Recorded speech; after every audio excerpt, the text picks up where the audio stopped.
Hey guys, tonight we set sail on the kind of voyage that sounds like a fantasy until your lips start cracking and your tongue feels like driftwood.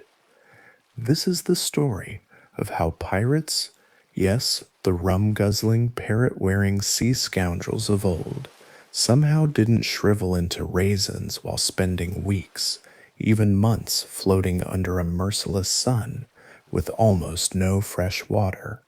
Now, to be clear, you probably wouldn't survive this. No offense. It's just that modern humans tend to break down when the Wi Fi drops, let alone when the only drinkable liquid on board tastes like old boots marinated in algae. But tonight, you're one of them. You're creaking across the deck in sun bleached clothes, squinting at a burning sky, and trying to remember the last time your mouth didn't feel like it was stuffed with wool. So before you get comfortable, take a moment to like the video and subscribe, but only if you genuinely enjoy what I do here. And while we're here, drop a comment with where you're watching from and what time it is right now. I love seeing the map fill up. Now dim the lights, maybe turn on a fan for that soft background hum, and let's ease into tonight's journey together. You step out onto the deck, and the heat slaps you like a jealous ex. It's not just warm, it's a punishing, sticky kind of heat that makes your clothes cling and your brain feel like it's wrapped in wet burlap. The wood beneath your feet is already warm from the early sun, and it radiates upward through your soles like the deck's been simmering overnight. And it's only morning. Your ship creaks and yawns as it gently rocks over a pale blue sea that stretches all the way to madness. No land in sight, no clouds, no wind even, just the slow hiss of the waves tapping against the hull, and somewhere above, the faint flap of canvas, too limp to bother with direction.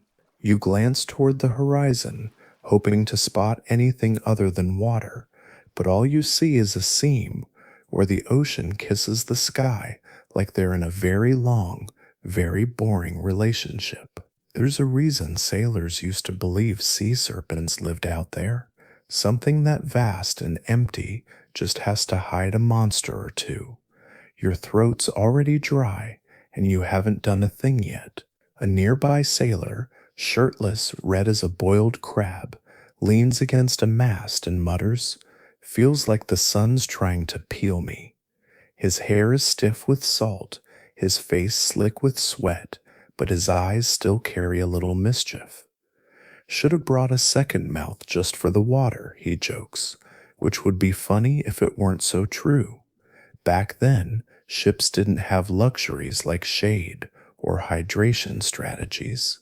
There were no cold drinks, no sunscreen, and definitely no electrolyte powders tucked in someone's hammock. You just suffered with style. Even the pirates' beloved tricorn hats couldn't do much to help. They looked great, sure, menacing, dramatic, theatrical even, but they didn't shade you from the kind of heat that makes your sweat sweat. Your shirt, once white, is now a sort of beige horror, stiff in some places and translucent in others. Every step you take feels like it scrapes against your own skin. This is what people forget about piracy. It's not all sword fights and treasure maps. It's mostly waiting and baking and hoping your ship doesn't drift too far from the trade winds, because the moment you get stuck in the doldrums, this still humid purgatory, you start to understand why some sailors went mad. You look up, the sails hang limp and useless.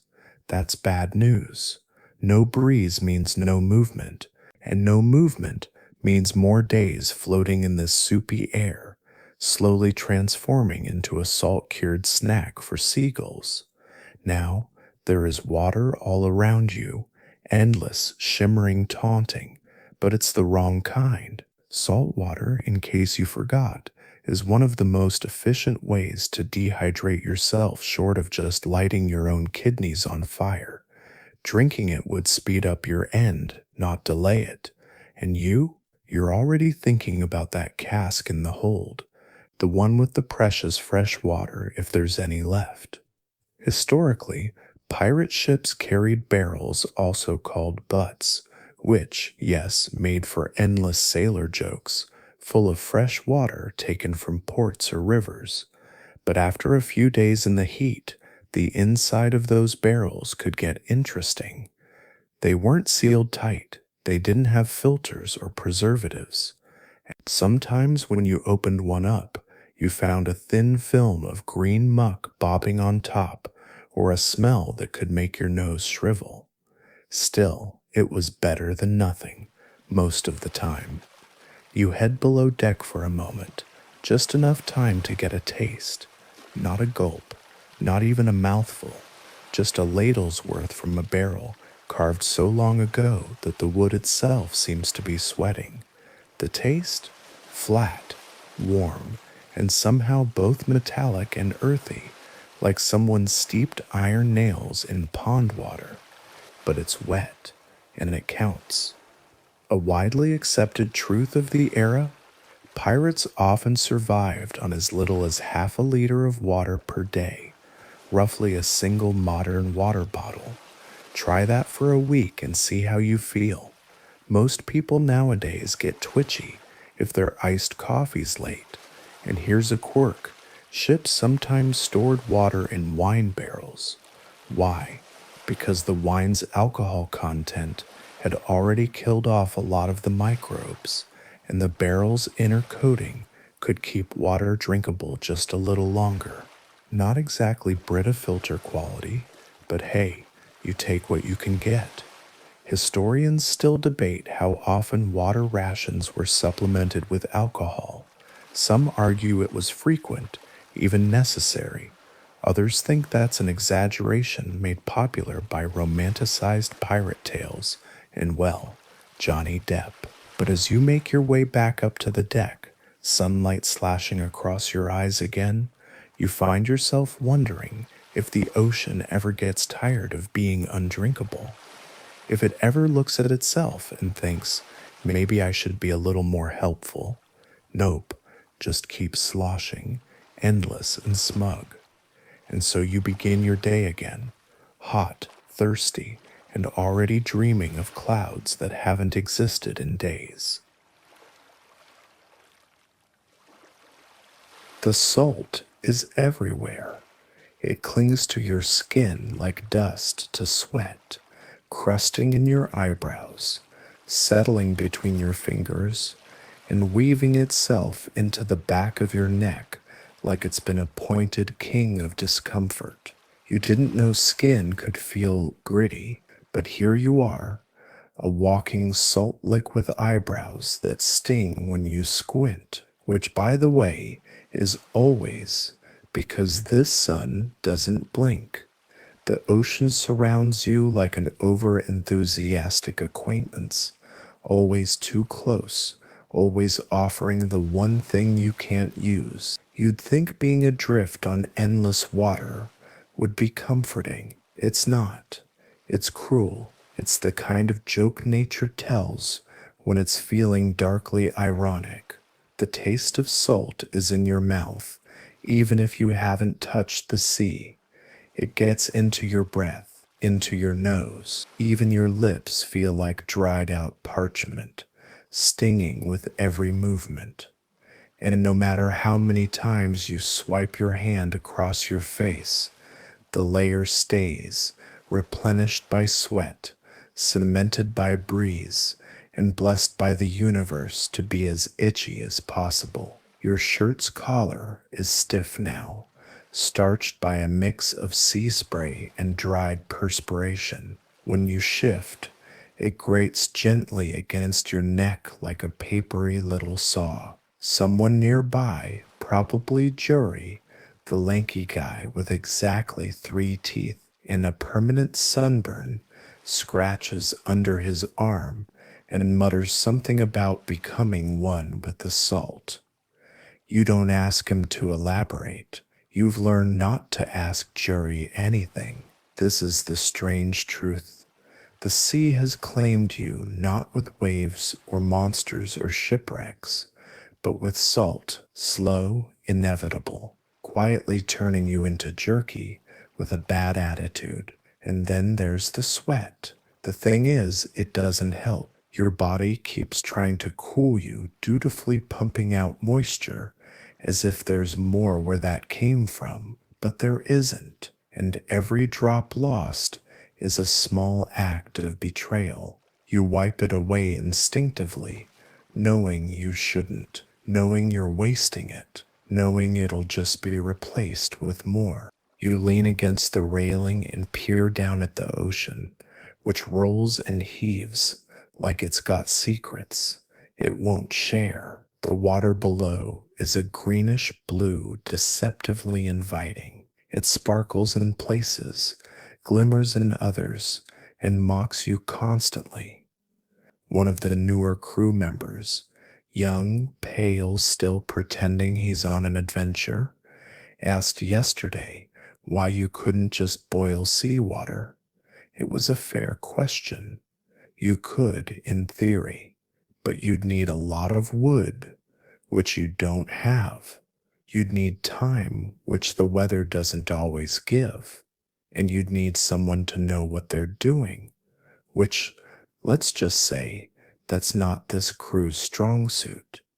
Even when fresh water was technically available, pirates didn't often have the equipment or the patience for distillation. Besides, fire was precious. Cooking in black powder came first.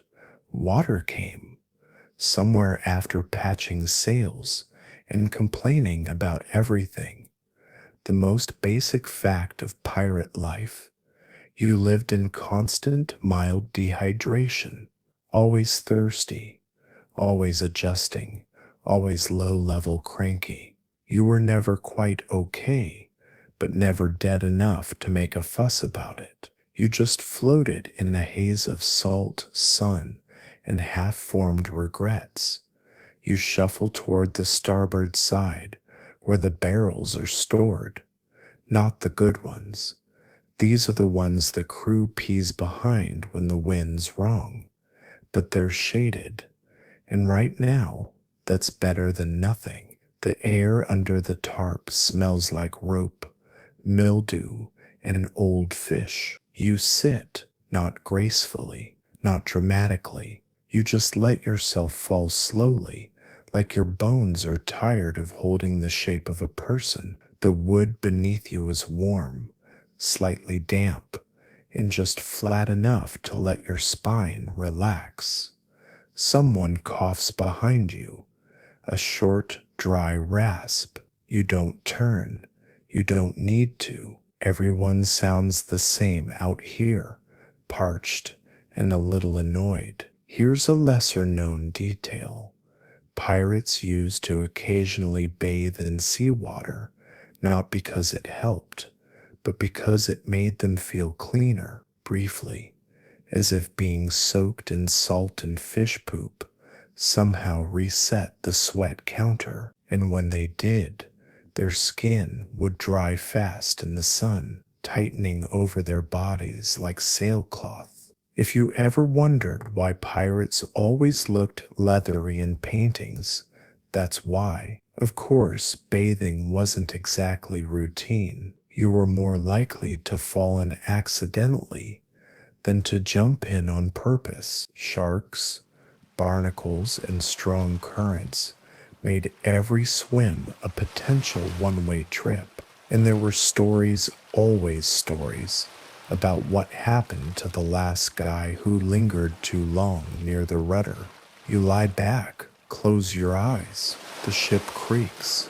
The sea breathes. Somewhere, a rope groans under tension. You can feel a blister forming on the back of your heel from a boot you haven't taken off in 2 days. Your mouth tastes like copper and cotton, and still, you hope for clouds. You scan the sky lazily, with one half-open eye, searching for the faintest sign of gray, just a hint of puff, a smear of moisture, anything. But no, it's all blue, a dome of unbroken, cruel blue. Historians still wonder whether pirates preferred tropical routes purely for the spoils or because they offered more chances of rain. Some argue it was a strategic decision. Others think it was dumb luck paired with a powerful dislike for northern winters. After all, a man might die of thirst in the Caribbean, but at least he'd die warm. You scratch at your eyebrow, now crunchy with dried sweat. The salt flakes off in little white specks and falls onto your shirt like tiny mocking snowflakes. Somewhere above you, a gull laughs. It's fine. You laugh back. Kind of.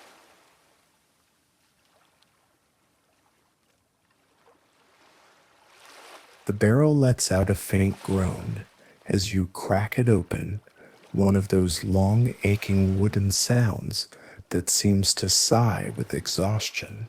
You lift the lid, slowly, as if something precious or dangerous might be inside. Spoiler, it's water, sort of. You peer in. It's not exactly what you were hoping for. There's liquid, sure, but it's the kind of liquid that makes you tilt your head and squint like it might reveal something better from another angle.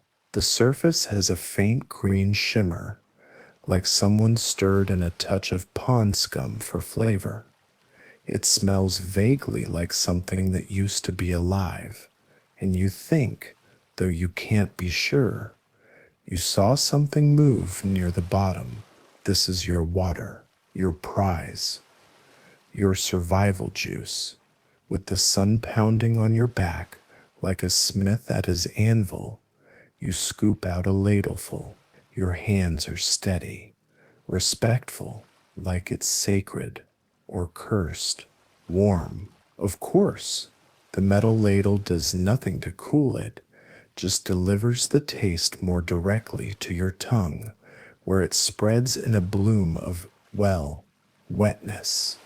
That's the best word you can use. It's wet. That's its only redeeming quality. Otherwise, it's bitter, sour, and just the wrong side of slimy. A single pint. That's what you get for the day. Maybe a little more if the quartermaster is distracted or feeling generous. But don't count on it. His mood is as dry as your throat. Historically, that's all most pirates drank daily, about half a liter. Imagine trying to get through even one gym session like that. Now try rowing, hauling rope, fixing sails, and scrubbing decks on that ration. It wasn't hydration, it was a polite delay of death. Your stomach doesn't even register it as a drink. It's like it wanted a speech or a drum roll, and you just whispered survive into a puddle. You sit back on a crate, feeling the barrel behind you groan again as it settles into the ship's gentle sway. The sun outside has moved maybe an inch, which somehow feels like an insult. A few feet away, a small group of crewmen are arguing in low tones about who's been sneaking extra sips. Accusations fly, none of them serious enough to spark violence, but all heavy with the kind of paranoia that comes from being too dry for too long.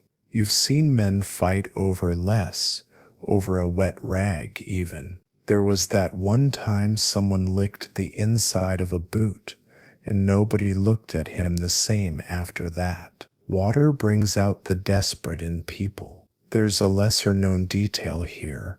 Pirates sometimes season their water, not in a culinary sense, but to mask the foulness. They'd toss in a splash of vinegar, or citrus peel if they had it, just to make it taste less like something that crawled out of a swamp. It didn't improve the quality, but it fooled the tongue just enough to convince the brain that maybe, just maybe, this wasn't a terrible idea. Some captains even ordered water only to be served with additives, rum, wine, or whatever was on hand, not out of kindness, but because morale stayed just a bit higher when the crew wasn't gagging with every sip. Historians still debate whether these methods actually helped keep water potable or just hid the signs of spoilage. The rum certainly didn't purify it, but it might have made you care a little less. You close the barrel gently, like tucking in a child that kicks in its sleep. Then you head above deck again, squinting against the blinding glare. Everything out here is too bright, too loud, too much. Your eyes have to adjust all over again. You feel like a mole in a Shakespeare play. And then, as you cross the deck toward your post near the mizzenmast, someone tries to hand you a cup. You hesitate. Rainwater, the man says, caught it last night. Barely enough for a swig. You take it. A small wooden cup. More like a hollow knot from a tree than anything crafted. Inside, a splash of clear, sparkling liquid. It's cool. It smells like air, like sky. You sip. Oh, it's the best thing you've tasted in weeks. Clean, neutral, not swampy. It vanishes down your throat like it was never there, but it leaves behind a feeling, a softness, like silk unraveling in your chest. You thank him. He nods like it's nothing. But the truth is, that cup probably cost him something. A favor, a secret, a promise. Rainwater is the closest thing to treasure out here. The ship creaks again as it rolls over a slow swell. The breeze has picked up slightly, fluttering the edges of the sails. A good sign, maybe, a promise of movement. You're not superstitious, exactly, but even you know not to speak when the wind shifts. You just hope. You sit again, far from the barrels, the sun, the suspicion. Your body aches in places you didn't know could ache. Your legs are stiff, your fingers cracked, and your back itches from where the salt settled in last night's sweat. But in your belly, one sip of something good, one cool thread running through the desert of your insides. And for now, that's enough. You lean back, stare at the sky again, and whisper something to the clouds, just in case they're listening.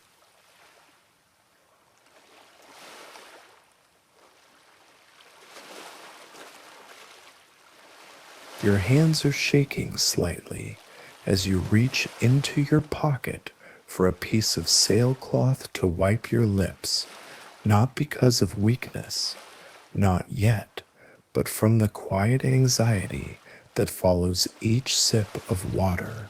The pressure of preservation is immense. Every drop matters. You start to wonder if your body is hoarding moisture like a miser, hiding coins beneath the floorboards. You sit with your back against the base of the mast, trying not to think about how much you're not drinking. Half a liter, that's your ration. Maybe less. Let's put that into perspective. A small goat needs more water per day than you're getting right now. A goat. It grazes, naps in the sun, and doesn't hoist sails or chase merchant ships through Caribbean squalls. Yet here you are, a full-grown pirate with ropes for biceps, living off less water than a petting zoo resident. It's humbling and a little insulting.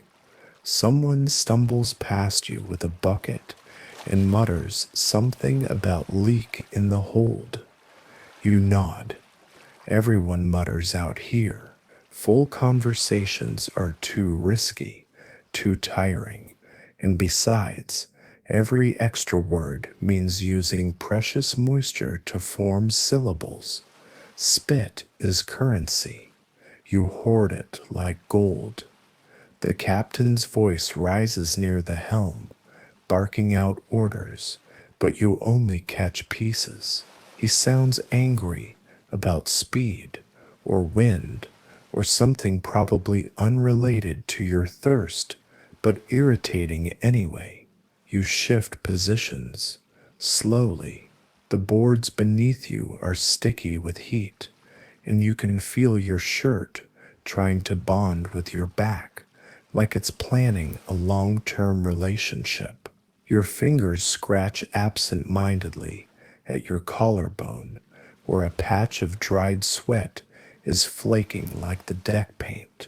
There's a thick silence among the crew that comes from shared suffering. You know you're all thinking the same thing, but nobody wants to say it. It's too early in the day to complain. Complaining before noon is like shouting at a storm cloud.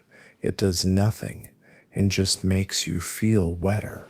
You close your eyes for a second and picture a tall glass of cold water, crystal clear, ice cubes clinking gently, condensation sliding down the side like it's trying to escape. You hate yourself for picturing it, but there it is, like a ghost that smells faintly of lemon. Pirates weren't stupid. They knew how dangerous thirst could be. They watched friends drop from heat stroke or slow, dry fevers. They knew the signs, the cracked lips, the sunken cheeks, the glassy eyes that forgot where the horizon was. And yet, there was no real solution, no backup plan, no just drink more. You had what you had, a widely accepted fact. Water was often prioritized after weapons and powder, not because it was less important, but because it didn't explode. Powder kept you alive now. Water just kept you alive eventually. You pull out a small flask from beneath your belt. It's not yours. Technically, you found it wedged between two boards 3 days ago and haven't told anyone. There's barely enough in it for a sip, maybe two, but it's there. A backup, a secret comfort. You don't touch it now, not yet. A crewmate near you leans over suddenly and spits over the side. The glob arcs, falls, disappears. You stare at him like he's just thrown a diamond into the sea. Wasteful, you say dryly. He shrugs. It was hot. He's not wrong, but still, you wince. Here's a lesser-known detail. Some pirates had a bizarre habit of chewing on ropes. Not for flavor, obviously. They weren't that unhinged, but because sucking on hemp soaked with dew or rainwater offered just enough moisture to trick the mouth. There were even stories of men scraping ship walls for condensation after nightfall, collecting droplets like they were harvesting pearls. You've never tried that yet, but give it another day. Up above, a gull screams as it dives and swoops near the bow. It's probably hoping for scraps, or maybe it's just yelling for fun. Seabirds are like that, loud, directionless, judgy. You watch the waves for a while, the way they roll, endlessly patient, never thirsty. They don't understand need. They are need. And here's something historians still argue about: how much water was really stored on these ships. Some claim pirates were meticulous, always keeping backup casks in shadowy corners and deep holds. Others argue that they ran dry all the time and just didn't talk about it. The truth, as usual, is probably somewhere in the middle. There are stories of ships making landfall, not for gold or trade, but just for water, entire voyages, detoured for a single spring or stream, and when they found it, men would line up like it was a holy shrine, cupping their hands with reverence, taking turns like monks at a sacred well. You stretch your legs. Your knees pop like dry knuckles. Every movement feels like it costs you a percentage of your daily moisture. You hear someone laugh, an actual genuine laugh, from near the cook station. You don't know why. You don't care why, but the sound feels strange, almost foreign, like a forgotten language. Laughter uses breath. Breath is water. Bold move. You tuck your flask away again and return to your post, adjusting the rope over your shoulder and staring out at the flat, blank horizon. There's no wind, but you keep hoping. You have to. Somewhere out there, rain exists, clouds form, rivers flow, springs bubble up from the earth, like kindness made physical. But for now, you've had your sip, less than a goat, and you're still here.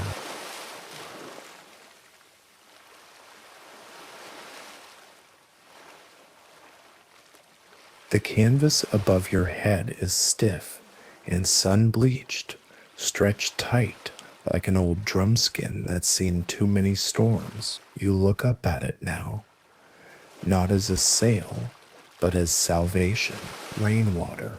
That's the dream, isn't it? Pirates didn't just rely on barrels and luck. When the skies finally opened up, they became masters of improvisation, stretching, bending, catching, funneling anything they could to gather the brief, blissful gift of clean rain. Sailcloths were unfurled, not for speed, but for thirst, strung low, angled smartly, tied with 100 knots that looked accidental but weren't. You remember the first time you saw it happen, how fast the crew moved when those first fat drops splattered against the deck like applause. Boots clattered, barrels rolled, mugs were thrust skyward with trembling hands. Men shouted joyfully, like boys in the first summer storm of the year, shirts off, arms raised, mouths open. Rain didn't just fall,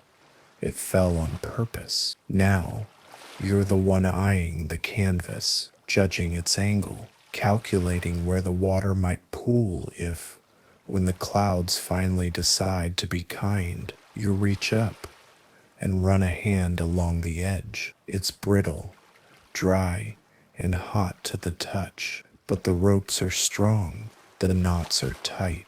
If the rain comes, this sail could catch it like a mother cupping water for her child.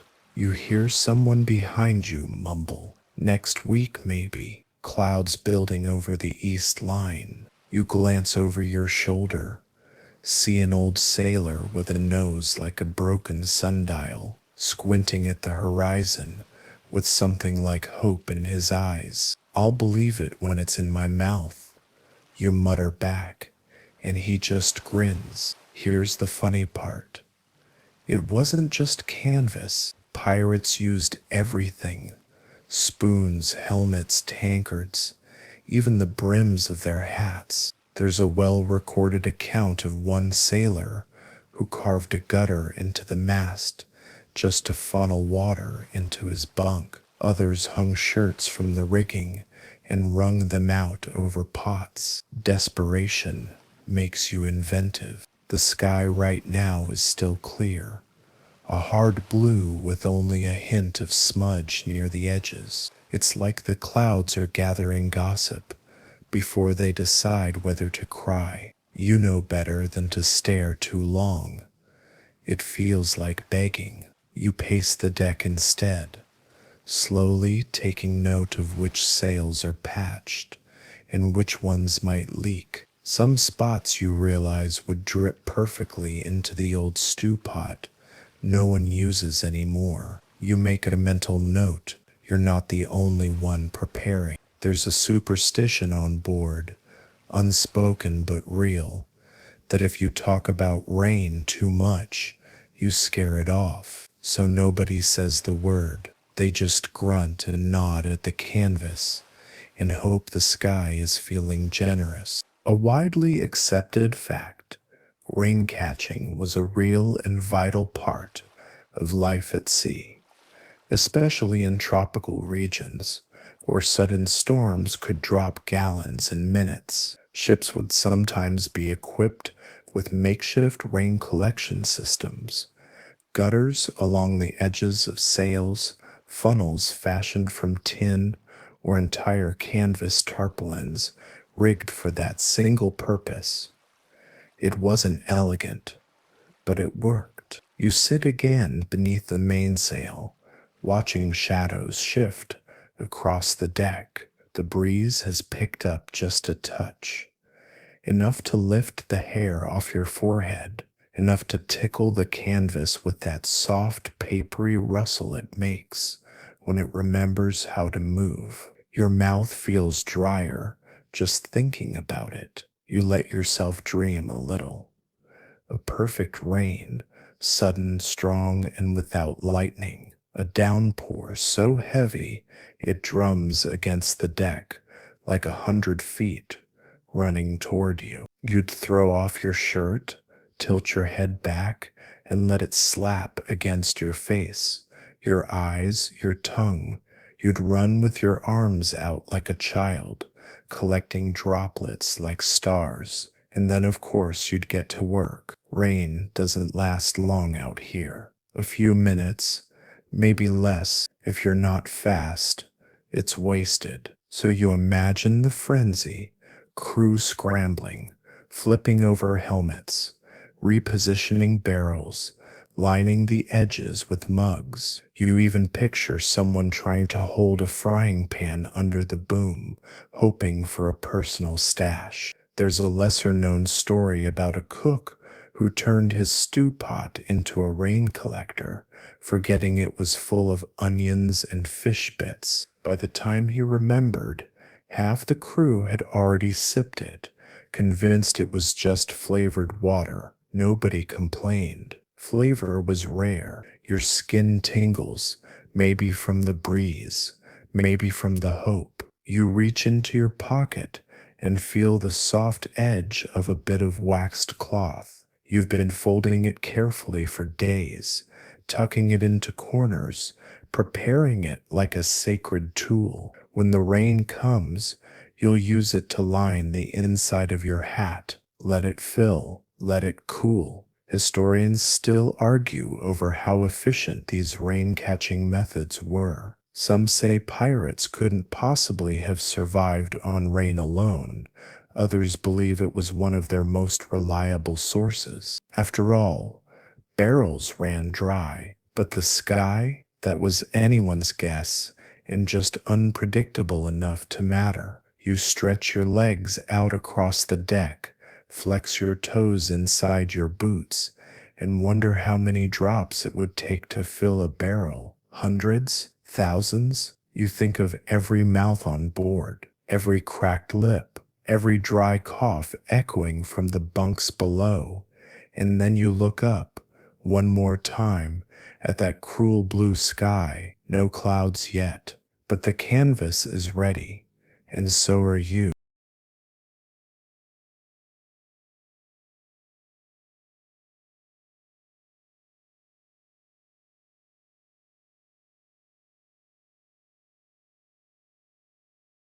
The barrels aren't the only thing that go bad out here. After a few weeks at sea, even the water that looked clean when it was loaded starts to change. You can smell it before you see it, an earthy, fermented kind of scent, like someone tried to make tea out of socks and swamp mud. It clings to the inside of your nose and settles somewhere unpleasant in your memory. Today the barrel has gone thick. The surface has a slight film, almost invisible, but shimmering just enough in the light to make you flinch when you notice it. It swirls lazily when you stir it, like something alive just under the surface has gotten comfortable.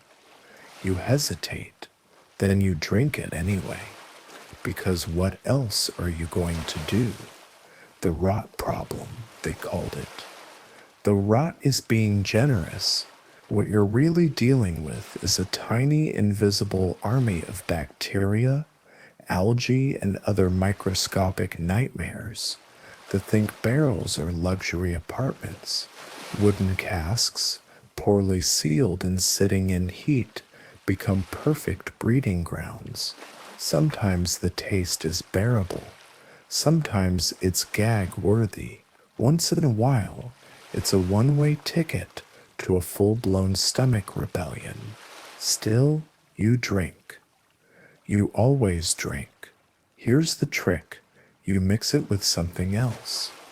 Vinegar works kills off just enough to trick your gut into tolerance. Lemon juice helps too, if you've still got it. And of course, there's always the pirate favorite, rum. You head over to the quartermaster's table, where a bottle of something brown and mean-looking sits beside a dented tin cup. You raise a brow. Water gone sour again? He asks, without looking up. You nod. He shrugs and pours a splash of rum into the cup. That'll settle the worms, he says, with all the casual confidence of a man who's definitely not a doctor. You take the cup, swirl it once, and drink. The rum hits first. Sharp, smoky, strangely sweet. Then the water creeps in, underneath, dragging its funky little notes of decay and wood with it. You wince, but your stomach is grateful for the distraction. This is grog, technically, a mixture of rum and water, often with citrus or spices when they could spare them. Originally a Navy invention to keep sailors happy and hydrated, pirates adopted the practice because it masked the taste of rotting water and kept morale from sliding completely into mutiny. A widely accepted fact, Captain Edward Vernon of the British Royal Navy popularized grog in the 18th century, watering down rum to reduce drunkenness and extend supplies. Pirates, naturally, just saw it as flavored water with benefits.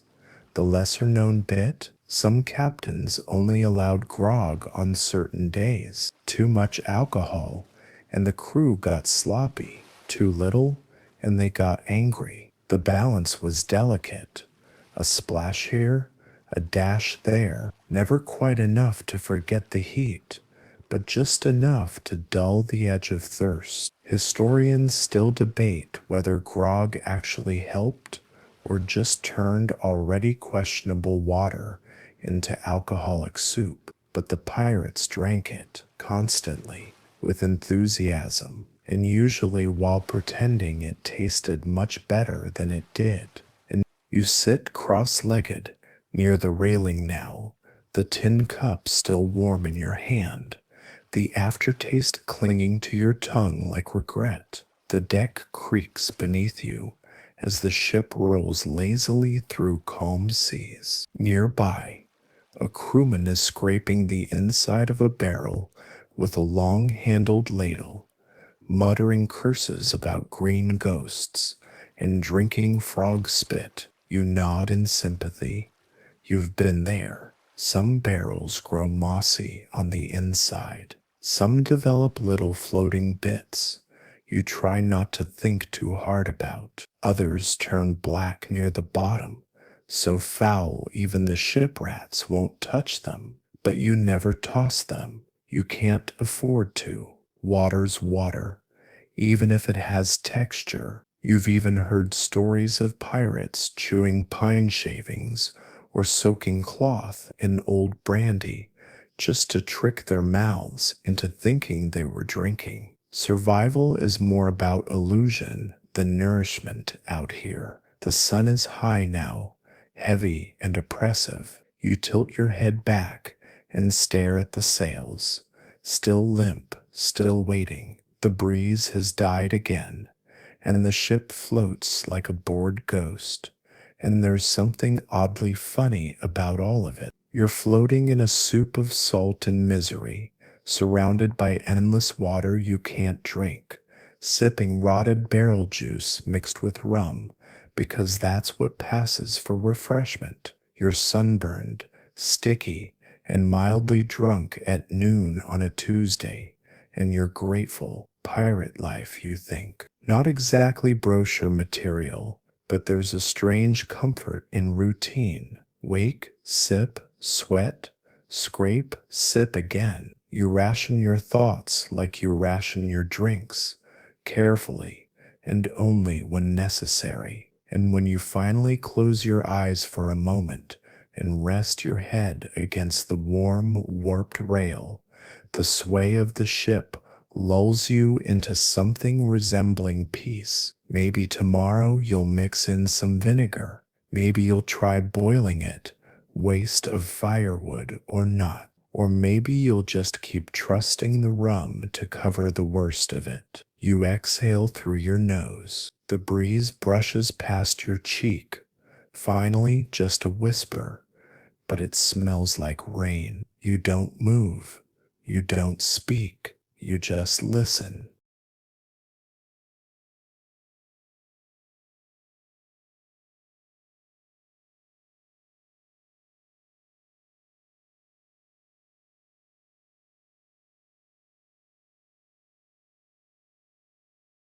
You wake to the sound of groaning wood and a rope snapping taut above your head. For a moment, you're disoriented. The world sways and creaks, and your face is pressed to the deck, cheek against warm, weathered planks that smell faintly of pitch and desperation. The gull cries somewhere above you, shrill, laughing. Your mouth tastes like the inside of a cannon barrel, and your tongue feels like it's been rolled in flour and left out to dry. You sit up slowly, your back protests, your shoulders ache, and your shirt is now stuck to you in three separate places, like it's trying to fuse permanently with your spine. The sky above is the same relentless blue, but something's shifted. There's motion now, a whisper of wind that tickles the loose ends of rigging and nudges the sails into motion. It's not much, but it's something. The ship creaks with purpose again, as if even it was bored of sitting still.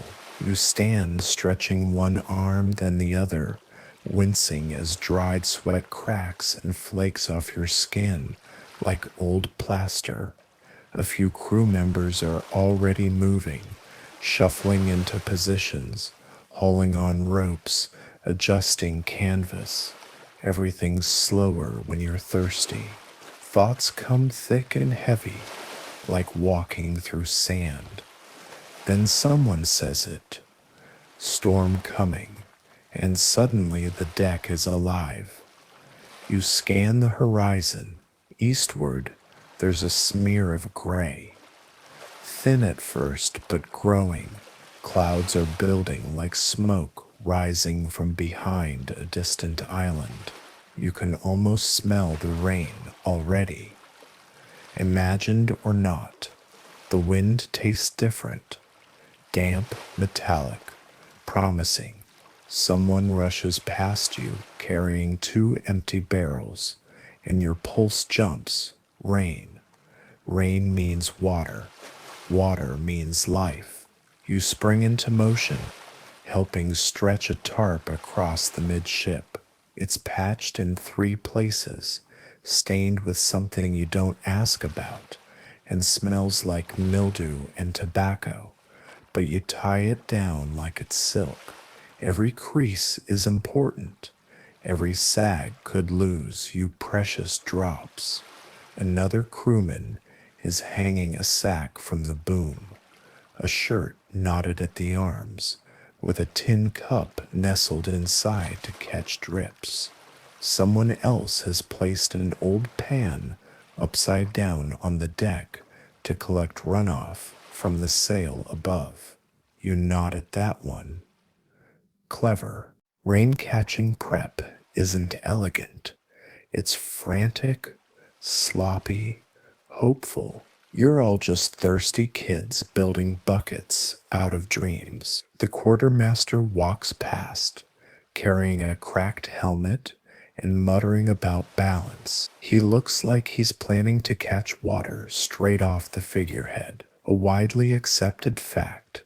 Catching rain was the only way to refill your barrels once you'd left land behind. No other reliable method existed. No clouds, no water. Storms were a blessing disguised as a beating, and they were beatings, because then the rain comes and it doesn't arrive like a polite drizzle or a soft patter. It hits. A single drop smacks you right between the eyes like it was aimed, then another, then 20, then all at once, 1,000 needles falling from heaven, cold and fast, and utterly unforgiving. The crew erupts into a frenzy, and cups fly into hands, barrels are flung open. Men tilt their faces to the sky and shout like they've just won a war.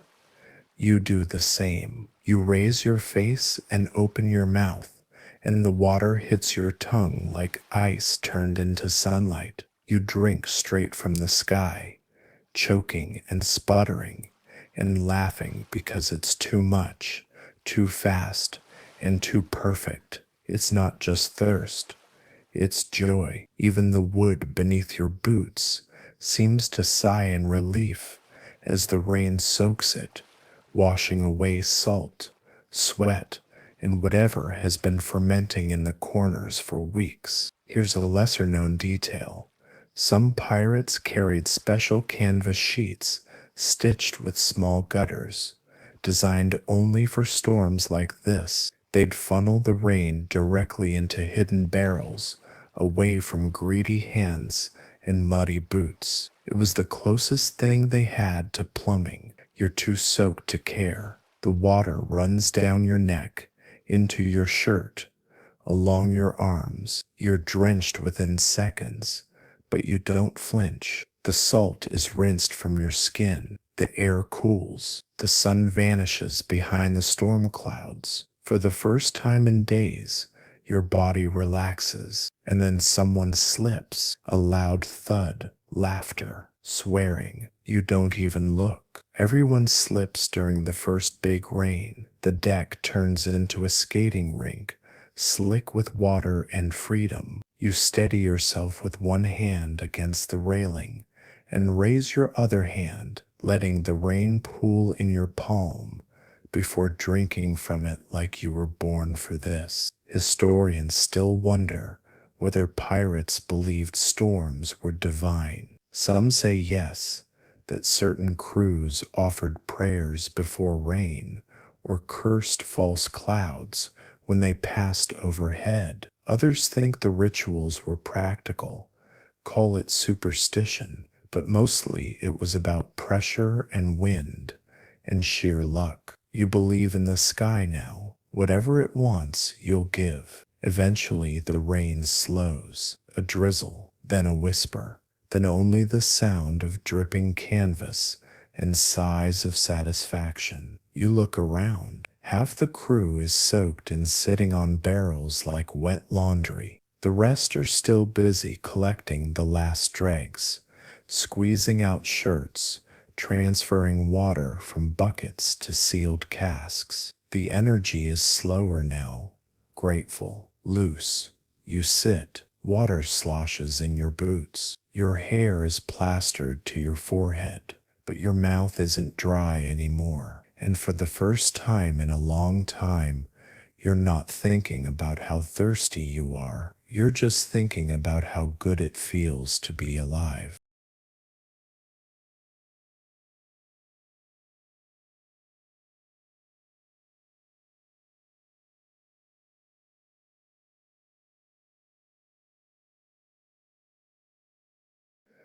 There's something magical about the ship after a storm. Everything is damp. Yes, but it's a different kind of damp. Not sweat, not sea spray, not the uncomfortable sticky sheen that clings to your skin and soul after days without relief. No, this is the damp of abundance, of clean, of cooled down deck boards and rinsed sails that creak with gratitude. You're perched near the mainmast now, your back pressed to the still wet wood, your legs stretched out in front of you as if you own this moment, which in a way you do. Your shirt is still heavy with rainwater, but the wind cuts gently through the fabric like a sigh. For once, it feels like the ship is breathing with you instead of against you. The other pirates are moving more slowly now, not from exhaustion, but from satisfaction. Some are even smiling. It's rare, like spotting a fish with eyebrows. But there it is, genuine relief, leaking out of cracked lips and sunburned faces like honey from old bread. Someone's playing a tune on a tin whistle. It's not good, not by any measure, but it's something, a sound that isn't coughing, swearing, or bickering. You close your eyes and let it drift past you like the scent of wet rope and oak. Below deck, the sound of barrels being sealed echoes up through the planks. That's your fresh catch, not fish or treasure, but gallons of clean, rain-fed salvation. You don't even mind the sound of the hammering. Every knock means another day survived. And yet, even as you enjoy the quiet, your stomach twists slightly. You know how quickly the rainwater disappears. A crew of 20 or 30 men, all thirsting from sunup to sundown, burns through liquid faster than you'd believe. A full barrel lasts a week, maybe less, if someone decides to clean with it or wastes a cup chasing down spilled gunpowder. You glance over your shoulder toward the collection barrels. They're sealed now, guarded like gold. The quartermaster's already counting. A widely accepted fact. Pirates fought over water more than they ever admitted. There were rules, always rules, but rules didn't mean much when your tongue felt like sandpaper and someone else was hoarding the last fresh mug. There's even one old pirate code, Bartholomew Roberts, that included specific punishments for wasting water. Fines, flogging, extra labor, because wasting water was like setting fire to the ship's food. You shift slightly and scratch at your wrist. The skin is already drying again, wrinkling from the sudden change. Too wet, too dry, too salty. It's a constant guessing game with your own body. Every drop you take in feels like a negotiation. Every sweat bead lost feels like betrayal. Nearby, someone says something about boiling rice. It takes a second to register. Food. You hadn't thought about how rainwater meant food, too. Boiling things properly, soaking beans, steaming salted fish until it didn't taste like shoe leather. With enough water, even the worst galley cook on board could make something borderline edible. Your stomach growls an agreement. Here's a lesser known fact. Pirates often prioritized cooking over drinking when fresh water appeared. A pot of hot food could feed several men, stretch supplies, and boost morale far beyond what one mug of water could ever do. Hunger and thirst were cruel twins, but at sea, thirst won more arguments. You lean back and close your eyes, feeling the deck sway beneath you, slow and steady. The ship has settled. The storm gave more than water. It gave rhythm, calm. You can hear the sails flap lazily overhead heavy with moisture, but moving. The wind is back, weak but real, enough to keep the world turning. Somewhere, a man is singing. It's not a song you recognize, just a low, throaty chant in some accent you can't place. Maybe it's real, maybe it's made up. It doesn't matter. It fills the space between the boards and the sky like incense in a cathedral. You don't say anything. You don't need to. Historians still wonder whether pirates appreciated rain for its symbolism as much as its practicality. Some argue it marked rebirth at sea, a reminder that even the harshest voyage could offer grace. Others think that's just romantic hindsight. After all, pirates were survivors, not poets. But lying here, damp and breathing easier, it's hard not to feel like the storm left something behind. Not just water, but possibility. Your mind wanders lazily to memories of land, not a specific place, just the idea of land, wells, streams, water that waited for you still and polite, not water that had to be chased, caught, begged from the clouds. You wonder what it would be like to live with that kind of abundance again. Then you remember you chose this, not the thirst, not the rot, not the bickering over mugs, but the freedom, the drift, the silence of the open sea where no one owns the water, even if no one can drink it. And for now, you have full barrels. The ship creaks gently, the sails whisper, and you have a mouth that doesn't feel like parchment. That's a victory. That's enough.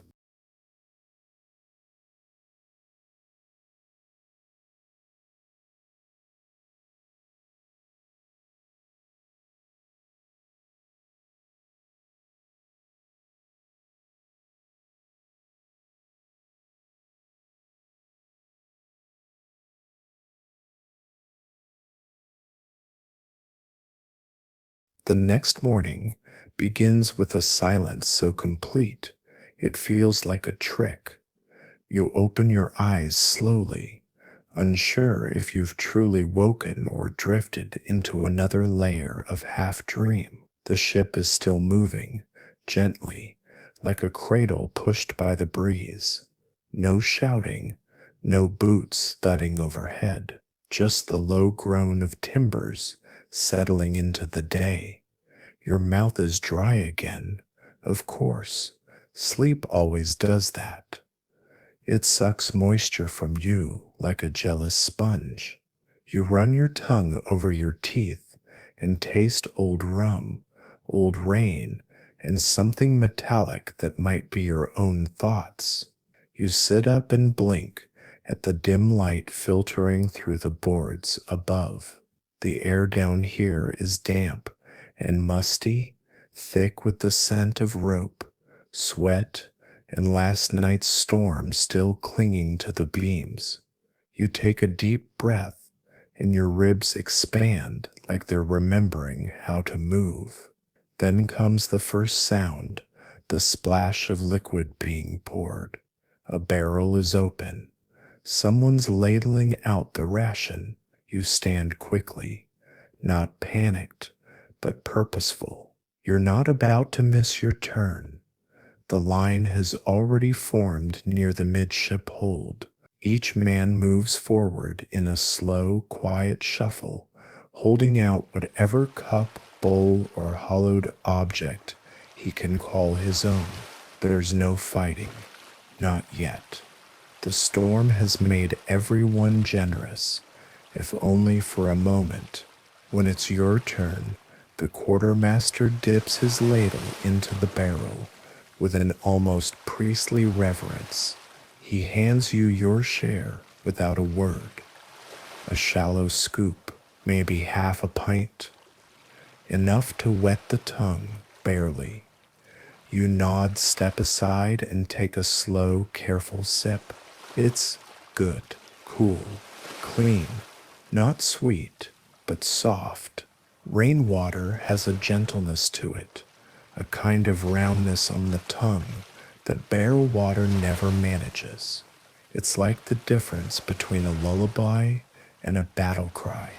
You drink it all, every drop, then wipe your lip with your thumb. The barrel behind you groans as the next man steps up. This is the part people forget. The rationing, a widely accepted fact. Pirate ships, despite their reputation for chaos, often maintained strict control over water supplies. Rations were measured, tracked, enforced.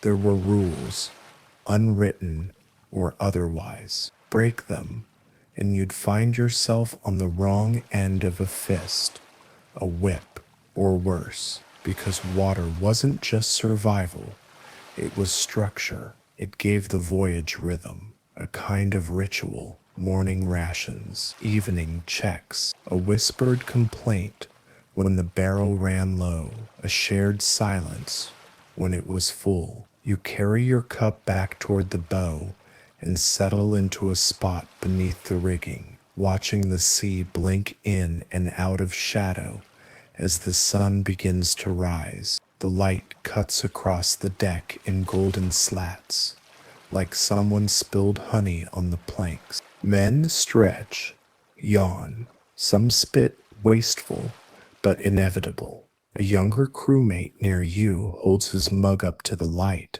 and squints into it, as if hoping for a refill to appear by miracle. You lean over. Staring won't make it multiply, you mutter. He grins. Did yesterday, you snort softly. That was the sky's doing. Don't count on a sequel. He shrugs and sips what little he has left, then flops backward, arms spread wide. There's a rhythm now, an unspoken one. You've slipped into it without realizing. Drink, work, rest, wait, repeat. Here's a lesser known fact. Pirates occasionally used a watch cup, a shared vessel passed among those standing night duty. Instead of individual rations, they'd take turns sipping from a communal container, each man allowed a mouthful before passing it on. It wasn't sanitary, and it certainly wasn't polite, but it was efficient. You imagine that now, the cup making its slow circuit around the deck under moonlight, passed hand to hand like a secret, no speaking, just sipping, maybe even a silent prayer. Historians still wonder how often mutinies began over water, not gold, not cruelty, just thirst. The first sign of rebellion was often a stolen drink, a hoarded mug, an empty barrel that shouldn't have been empty. You reach into your pocket and feel for your flask. You haven't touched it, not yet. It's become more than water now.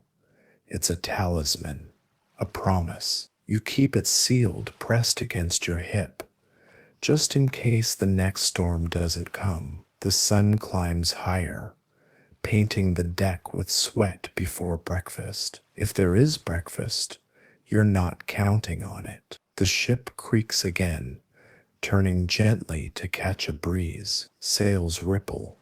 Rigging sings its low, taut song. You exhale slow. It's going to be a long, dry day, but you've had your sip, and for now, that's enough.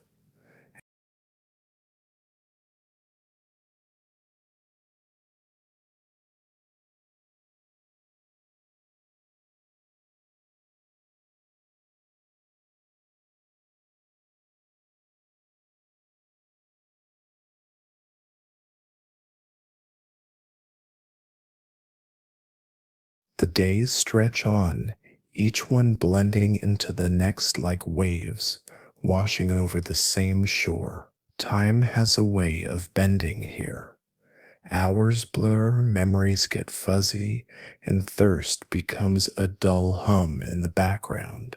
like the ever-present creak of the ship's timbers. You learn to ignore it. Sort of. One morning, as the sun peeks over the horizon in a slow, lazy yawn, you notice something strange. The salty crust on your skin has started to flake away, replaced by a kind of clamminess that feels like the ocean itself is trying to claim you. Your lips are cracked but not bleeding, and the corners of your mouth twitch into a smirk you don't feel. You realize you're adapting, not just surviving, but changing.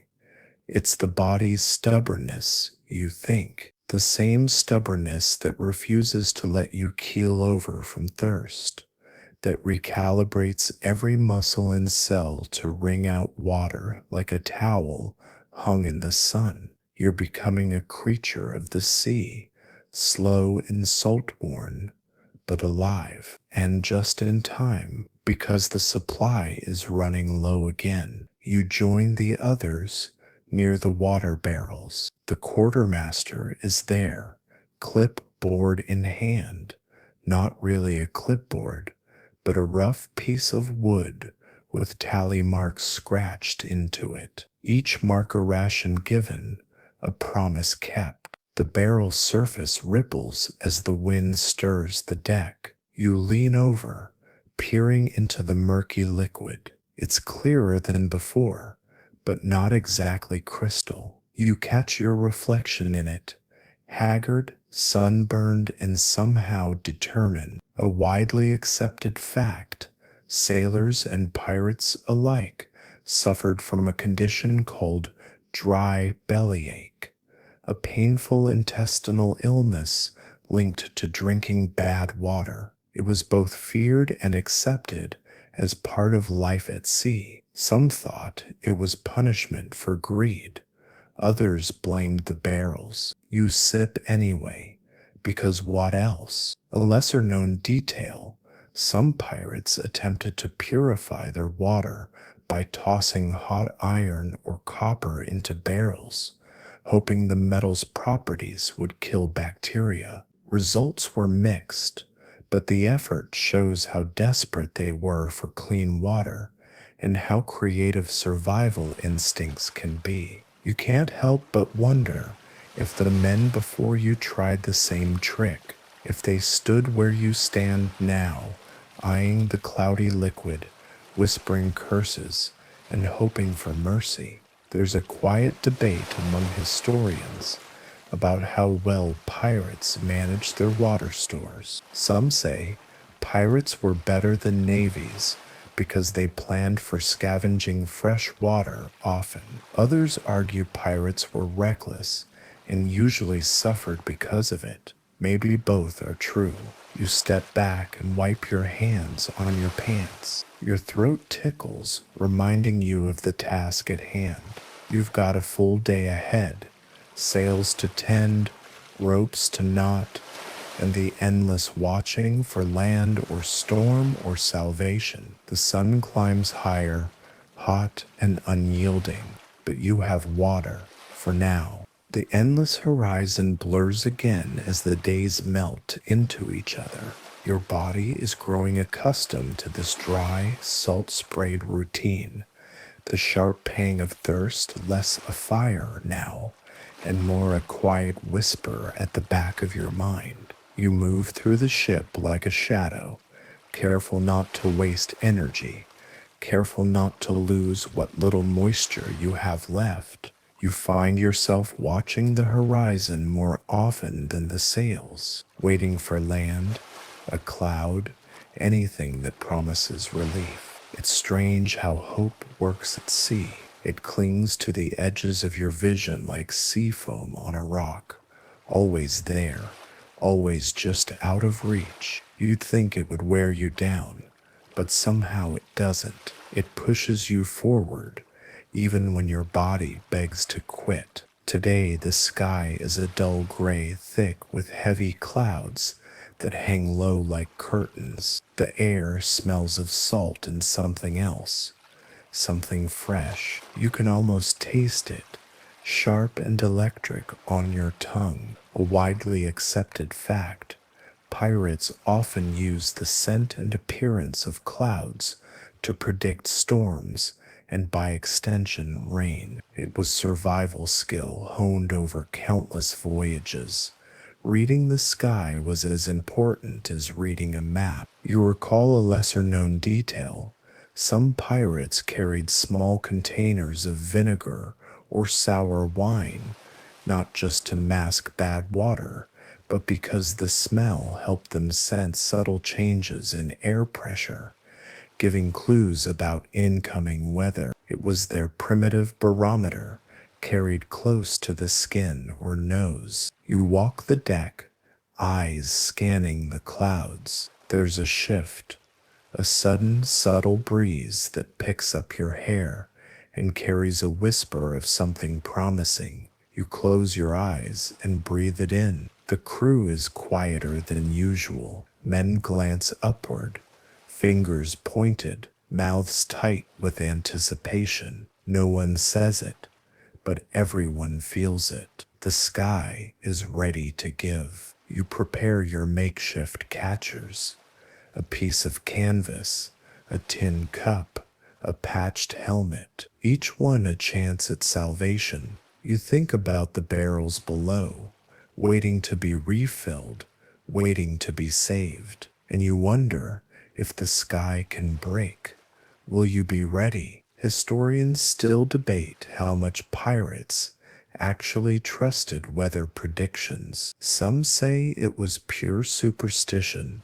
Others believe it was a critical part of their survival strategy. After all, guessing wrong could mean weeks more without water or worse. You settle yourself near the mast, the wood still damp from the last storm, and prepare, because out here, water doesn't come when you want it. It comes when it wants you.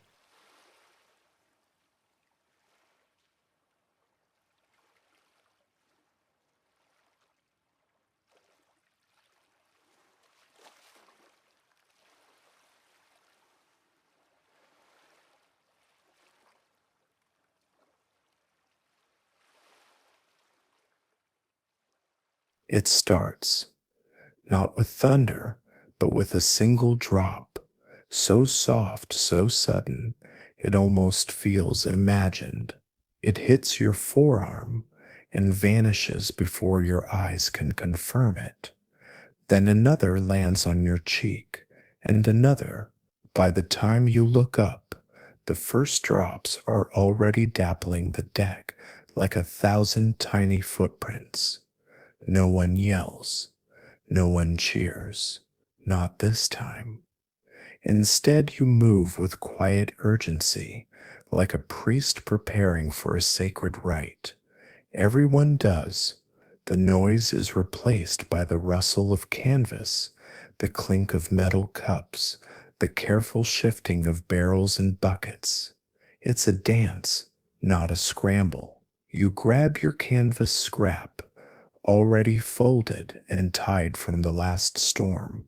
You stretch it over the railing, angling it just so. The rain is light, teasing, not the storm bucket dump of a tropical squall, just a gentle blessing from the clouds, shy and slow, a drizzle, a whisper. You kneel beside a pail and wait. The water trickles in, one drop at a time. The sound it makes, soft, rhythmic, is oddly soothing, like the ticking of a distant clock or the flick of a calm campfire. It's a lullaby for sailors. You close your eyes and let the rhythm of it soak into your bones. A widely accepted fact, ships often had dedicated rain catchers who were responsible for positioning tarps and buckets at the right angles during light showers. It was an assigned job, no different from helmsman or cook, because even a small mistake could mean a day's worth of water lost to the sea. Here's the lesser known detail. In light rains like this, Pirates sometimes used their own clothes to help the collection. Shirts, trousers, even undergarments were soaked and then wrung out into shared containers. It sounds desperate. It was desperate, but it worked. You don't need to strip down just yet. Your boots are already filling with puddles, and your sleeves drip like wet ropes. It's working. Across the deck, the youngest sailor, a boy with more freckles than sense, is holding a spoon in the air. His mouth is open, trying to catch the rain directly. You raise an eyebrow. He grins, tastes clean. You nod. Everything does when you're thirsty enough. You remember a time when you'd gag at the idea of drinking out of a boot or wringing out a shirt into a bowl. That version of you doesn't exist anymore. You'd drink out of a mop head if it meant not scraping your tongue for moisture. The water flows now, steady and soft. Your bucket's not full, but it's catching something, enough for one ration, maybe two. Someone behind you chuckles. We'll have to drink slow so it lasts longer. You smirk, sip like it's fine wine. That's the thing. When you live with constant thirst, everything becomes ritual. The way you hold your cup, the way you tilt it, the way you breathe after swallowing. It's not just about hydration. It's a sacred act. It reminds you you're still here, still breathing, still enduring. The clouds shift overhead, and the drizzle picks up just slightly. You tighten the knot on your canvas sheet and nudge the edge with your boot, angling the drip into the bowl below. Your hands are numb.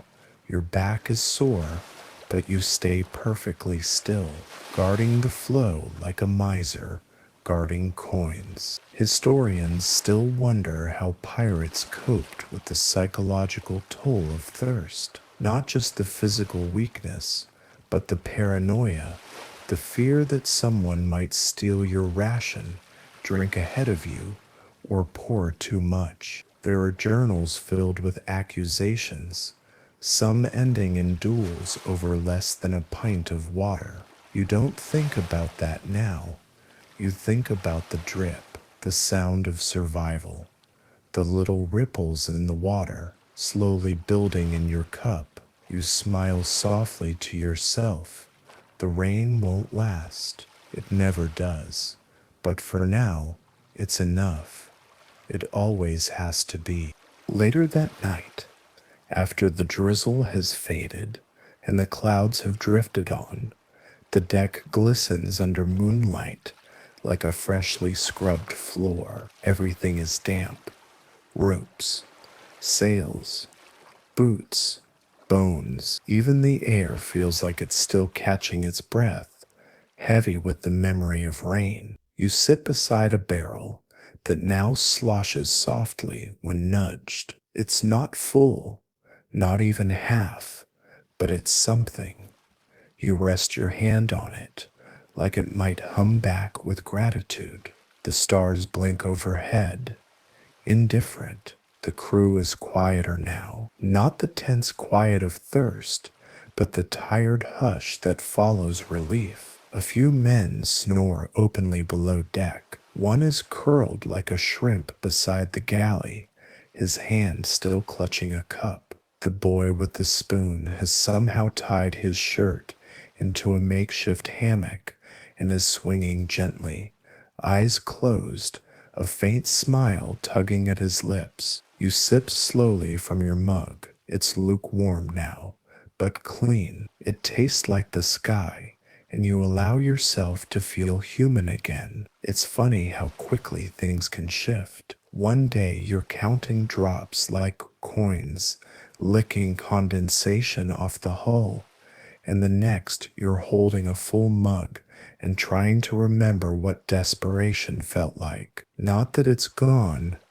It never really goes. It just sleeps, a widely accepted fact. Fresh water didn't last long on ships not because of waste, but because of evaporation and leakage. Barrels, no matter how well made, would dry from the inside out. Wood shrinks, air seeps in, the ocean takes its toll in invisible ways. You think about that now as you watch a faint bead of water crawl down the outside of your mug. One drop, lost forever. A ghost of a drink. A lesser known detail. Some pirate ships experimented with sealing their water barrels in wax or pitch. It worked, sort of, but also made them unbearably heavy and nearly impossible to open quickly during storms or combat. One crew reportedly spent 2 hours sawing open a single barrel, only to find it half empty from seepage. You tilt your head back and exhale slowly, letting the air dry your damp collar. It's warm again, that creeping breath on your neck kind of heat that promises another scorcher by dawn. You feel your body already beginning to dry out. Sweat will come first, then thirst, then the ache. It always comes back. Historians still debate how pirates maintain their sanity during long dry spells. Some believe alcohol dulled the fear.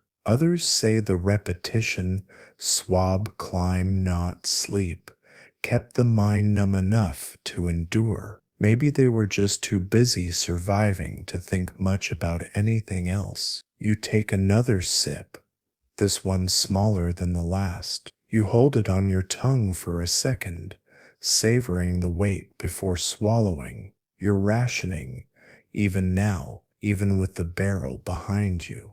You glance toward the bow, where a lantern swings gently with the ship's rhythm. The shadows move like slow dancers across the planks, peaceful, temporary. A soft voice breaks the silence beside you. Think it'll rain again. You look over. It's one of the older sailors, the one with the crooked nose and the permanent squint. You shrug. If the sky feels generous, he chuckles. Sky ain't generous. It's forgetful. Just drops what it's holding and moves on. You smile. We'll take forgetful. You clink your cup lightly against his and drink. The wind stirs the sails above barely. The ocean hushes itself for the night, and the thirst for now lies quiet.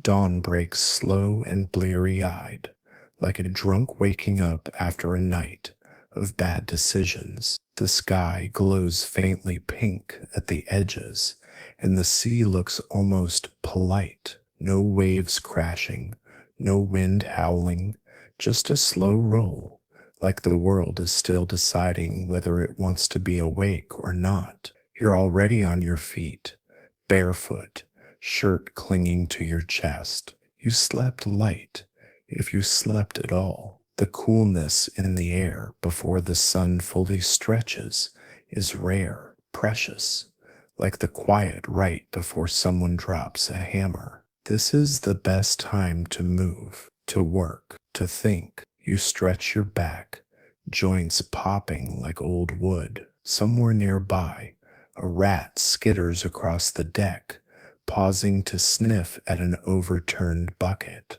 You don't bother chasing it. You envy its energy. Someone's already at the barrels. The lids are off. The measuring stick dipped. The quartermaster is crouched beside them, scribbling tally marks with a piece of coal on a flat board. You can tell by the tight line of his jaw.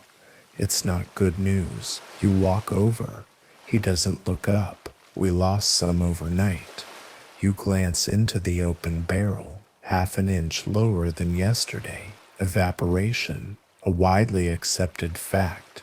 Even tightly sealed barrels couldn't completely stop the ocean air from drawing moisture away. In hot weather, a ship could lose an entire day's ration just to the atmosphere. The sun was a thief with no hands. You murmur. Barrels sweat again. The quartermaster nods. Warm night. Breeze came in late. Lid warped, maybe. He sighs and taps the side of the barrel with the stick. It's always something. You bend down to inspect the lid yourself. One side slightly lifted.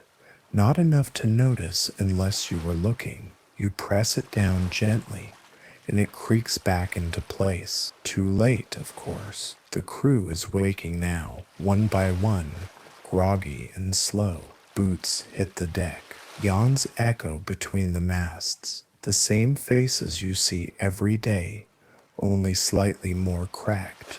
You return to your spot near the railing and take a long, slow sip from your flask. Still cool, still clean. You wonder how many others still have something tucked away, little secret sips hoarded for days like this. Maybe you're not the only one hiding a private miracle. Then a commotion breaks out by the stern, raised voices, heavy footsteps. You turn, heart skipping, not panic, not yet, but alert. Two sailors are squared off near the galley hatch, one clutching a wooden bowl, the other pointing an accusing finger. He took more than his share.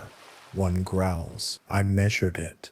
The other snaps back, same as yesterday. They're loud enough now that the rest of the crew starts drifting over, some curious, some annoyed. The quartermaster doesn't move, just watches with tired eyes. The man with the bowl glares at everyone. We're running low and he's drinking like we're in port. It's not just about one bowl. It never is. It's about fear, that sinking bone-deep dread that the next sip might be the last, that someone else is surviving better than you. You stay where you are. You've seen this before. A lesser-known detail. Pirates often kept a water watch, not just to distribute rations, but to monitor fairness. Accusations of over-drinking were taken seriously. Fights, even deaths, sometimes followed. In the absence of gold, water became treasure. The quartermaster finally speaks. Enough. His voice isn't loud, but it cuts through the tension like a blade. We all get the same. If the barrel's low, we drink slow. If it's dry, we wait. That's the rule. The man with the bowl sneers, but lowers his arm. The other one turns away, shoulders tense. Just like that, it passes. No blows, no blood, just another reminder that thirst wears on the mind like waves wear on stone. Historians still wonder how pirate crews kept order in such tight, desperate conditions, how men who lived by plunder managed not to tear each other apart when water ran low. Theories range from discipline to fear to sheer exhaustion. You think it's something else entirely. Need. Out here, every man understands that one broken barrel, one hoarded mug, one selfish gulp could doom the rest. It's not morality, it's math. You finish your sip and tuck the flask away. The sun's up now, hot and high. Today will be harder, but the barrel's not empty yet, and neither are you.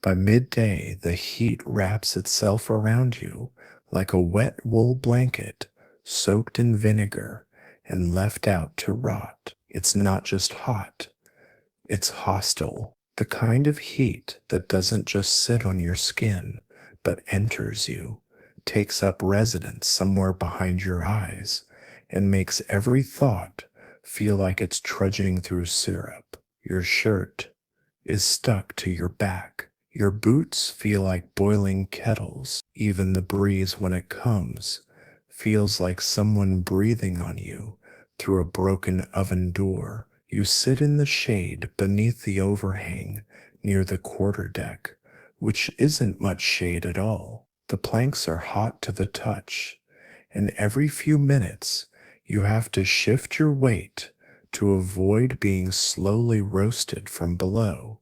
You sip nothing because you can't. The barrels are sealed, not locked, but off limits for now.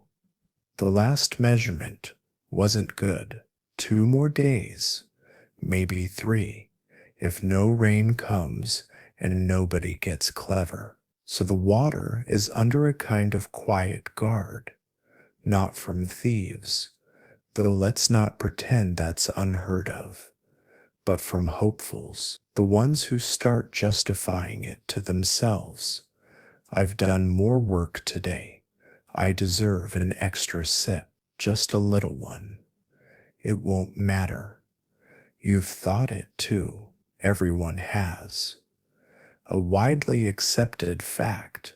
Water rations on long voyages were sometimes cut in half, or worse, once stores dropped below a certain point. Quartermasters or captains had to decide daily how much risk to take more for morale now, or less to make it last. You reach into your shirt pocket and pull out a piece of salted pork, tough as a boot heel, and just as appetizing. You nibble on it like a penance. It makes your mouth go dry instantly, and you hate yourself for eating it, but your stomach growls loud enough to make a nearby sailor glance over. You chew slower. It doesn't help. Swallowing feels like dragging a plank down your throat. Still, you don't drink. You're saving what's in your flask for later. Night is easier. The air cools. You can trick your body into thinking one mouthful is two. A trickle tastes like a river. Here's a lesser known trick. Pirates sometimes soaked a rag in water and tied it around their neck or over their mouth while they worked. The slow evaporation cooled them, and breathing through the damp cloth gave the illusion of moisture. You consider doing it now, but you can't spare the rag or the water. Someone collapses nearby, not dramatically, just folds at the knees, slides down a crate, and puts his head between his arms. He's fine, probably, but someone offers him the last of their onion. He bites into it like it's fruit. You look away. There's a theory some historians discuss, half serious, that pirates developed a kind of shared endurance, a collective toughness born from mutual need. If one man broke, it weakened the rest, so the crew would carry each other through thirst, not out of kindness but survival instinct. You believe it. You've felt it. This unspoken rule that no one suffers alone and no one survives selfishly. Even now, when your lips are cracked and your tongue feels like it's wearing a wool sock, you don't reach for the flask because the man next to you doesn't either. And because if you do, maybe he will, and then another, and then it's gone. So you wait. The sun shifts, and with it, the shadows. You reposition yourself against a crate, angle your body so your head stays just barely shaded. Every inch matters. You stare out at the horizon, a pale line where sky and sea blur into one infinite nothing. You think you see a cloud, but it might be a trick of light. The brain plays games when it's thirsty. One of the crew starts humming, just a low sound, tuneless but rhythmic. It passes through the air like a breeze, strange and oddly comforting. Others start joining in, not really singing, just making noise, a human murmur to fight the heat. You close your eyes and you breathe, slow, deep, careful, because you're still here, still waiting, still not drinking, and that somehow feels like power.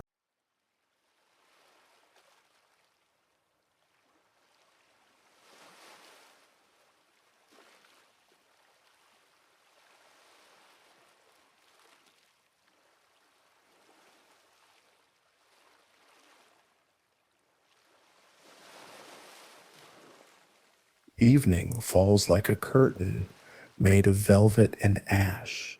The sun, that merciless overseer, finally dips below the horizon, leaving behind a sky streaked with orange, lavender, and a faint, forgiving blue. The heat doesn't vanish, not right away, but it loosens its grip, just enough for your chest to fully rise again when you breathe. You're still perched near the crate, body stiff, skin tight with dried sweat and salt. It feels like your clothes are made of old parchment. Your mouth is a desert, but your flask is still tucked away, unopened.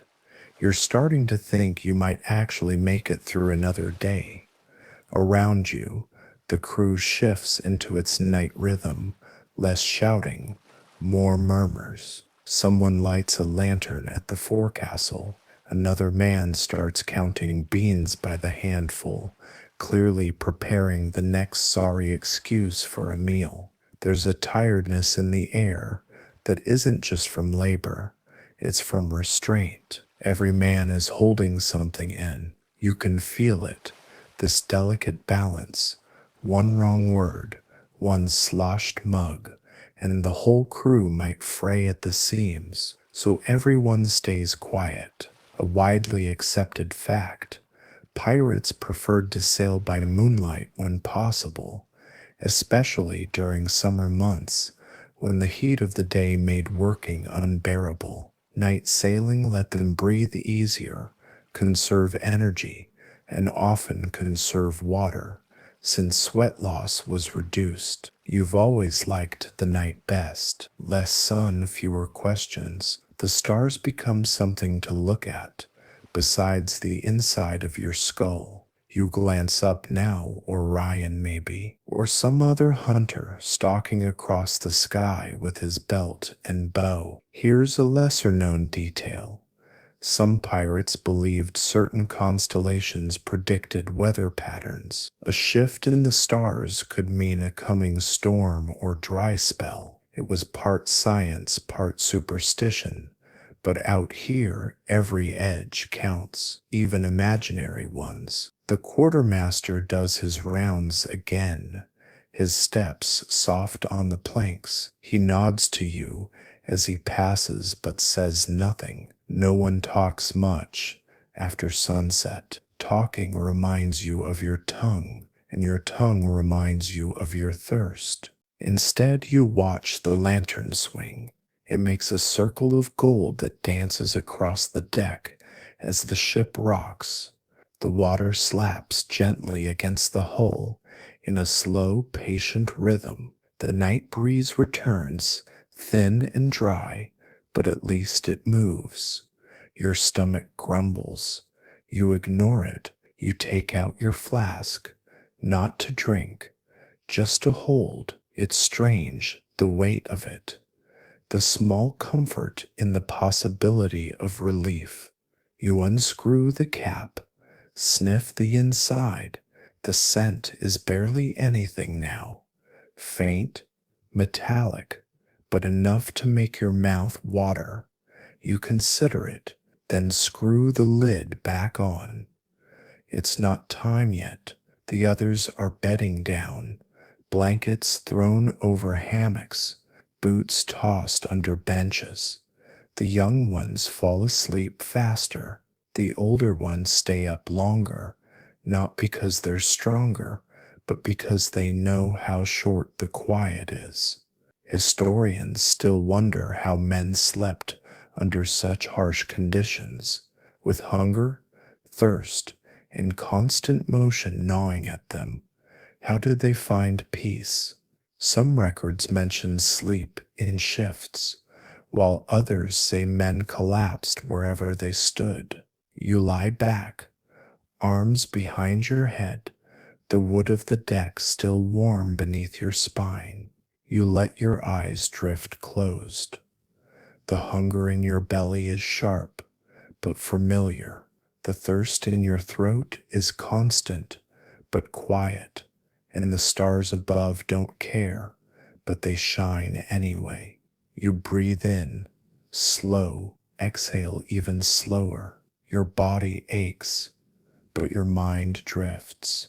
Maybe tomorrow brings clouds, maybe not, but for now, you rest, still thirsty, still strong.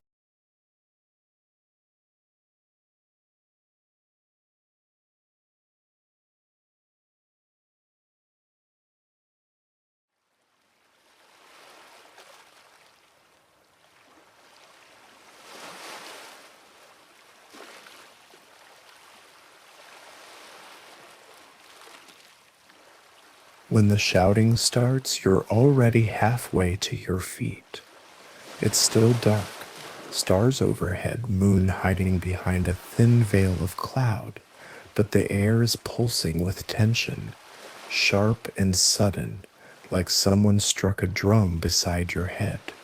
Voices rise from the lower deck, urgent, angry, too loud for this hour. You don't run. No one runs unless it's fire. But your steps are quick, quiet, barefoot against the planks. By the time you reach the hatch, there's a small crowd. Not a mob, not yet, just a knot of bodies hunched over something or someone. You push through just enough to see a barrel, one of the water barrels, open, empty. The silence that follows isn't real silence. It's breathing, teeth grinding, cloth shifting, wood creaking under weight. But it feels like silence because every brain on this ship is reaching the same conclusion. Someone took more than they should. A widely accepted fact, stealing water on a ship was one of the few crimes punishable by death, even among pirates, not because of morality, but because it put everyone in danger. Kill a man, and he's dead. Steal water, and maybe 10 more die slow. The quartermaster is there, face pale in the lantern light. He's not shouting. That would make things worse. He just keeps looking at the barrel, then at the men around it, then back again. Someone whispers, "Wasn't sealed last night." Someone else, "Wasn't supposed to be touched." A third voice, "What if it leaked?" You watch the crew's body language tighten. No one trusts the word leaked at sea.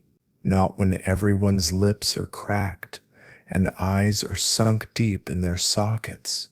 Not when ration day is still a dawn away. The quartermaster clears his throat. "We'll find out," he says, "but not like this." Everyone back topside.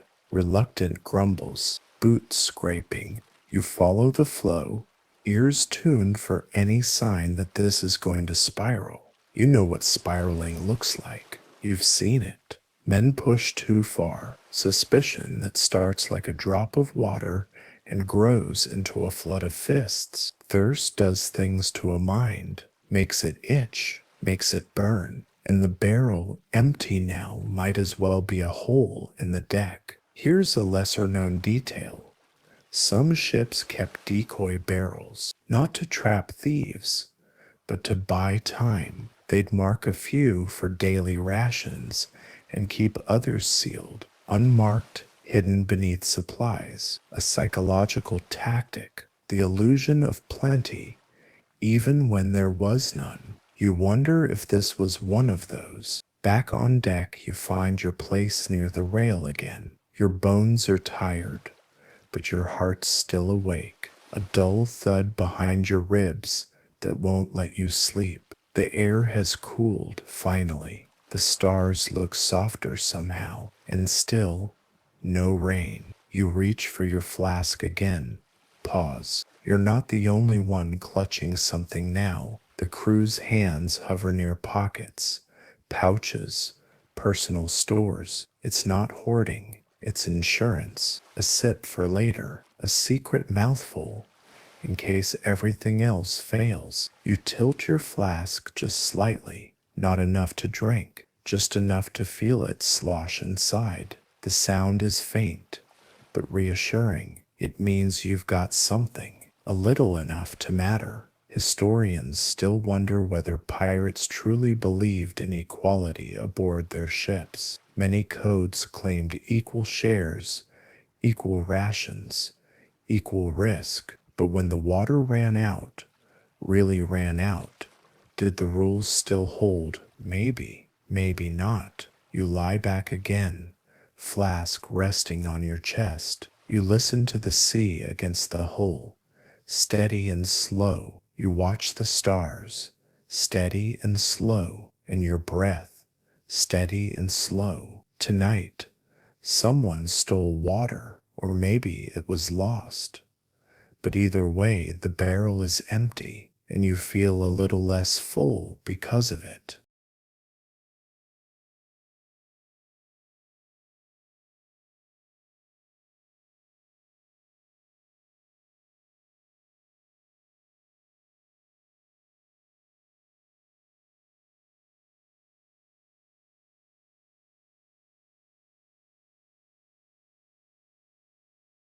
You wake with your hand still resting on the flask, fingers curled tightly around it, like it might vanish in the night. The first light of morning seeps in, thin, gray, unsure. It doesn't bring warmth, not yet, just awareness of your body, your thirst, the stiffness in your jaw from clenching it through dreams. You stretch, slowly, wincing as your back protests. The deck is quieter than usual, not silent.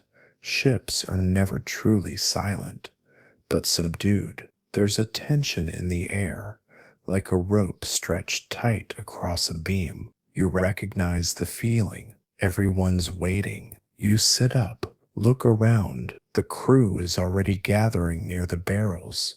What's left of them? One still sealed, one half full, one, of course, empty. The quartermaster stands beside them, arms crossed, jaw tight. He's already counted, already measured. He doesn't like what he's found. 2 days left, he says, voice steady. 3 if we ration hard. No one speaks. You glance skyward. Clouds, high, thin, useless ones, trail overhead like promises that never learned how to rain. No help from above. A widely accepted fact, even on well-stocked ships.